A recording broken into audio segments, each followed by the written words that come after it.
All India football ফেডারেশনের পরিচালনায় এবং আইএফএর সহযোগিতায় বহরমপুর ডিএস এর ব্যবস্থাপনায় জাতীয় সাব জুনিয়র মহিলা ফুটবলে ফাইনাল খেলায় অংশগ্রহণ করছে মণিপুর এবং মালদায় বিজয়ী ঝাড়খণ্ড। বুধবার বহরমপুর স্টেডিয়ামে ফাইনাল খেলা অনুষ্ঠিত হয়।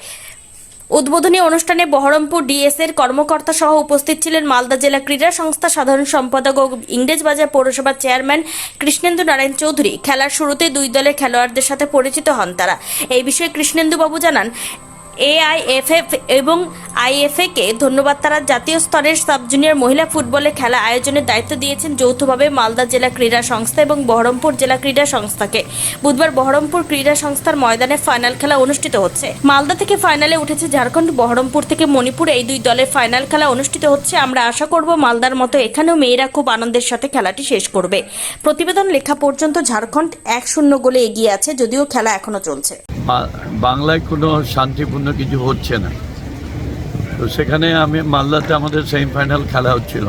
আমাকে অনেকেই প্রশ্ন করলো যে মালদা এই বাঙ্গাল সেভ হয়, তো আমি বললাম সারে জাহাজ সে আচ্ছা।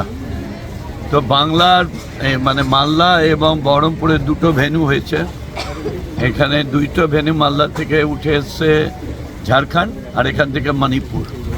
তো দুটো খেলা হবে, ভালো আর সুন্দর বাতাবরণ। আমি তো দেখলাম মালদাতে তো খুবই আনন্দ হইল করে মেয়েরা খেলেছে, প্রোগ্রাম করেছে, সব করেছে।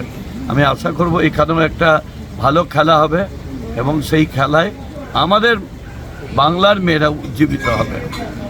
এআইএফএকে ধন্যবাদ, আইএফএকে ধন্যবাদ। তারা অন্তত এই ন্যাশনাল লেভেলে খেলা দুই জেলায়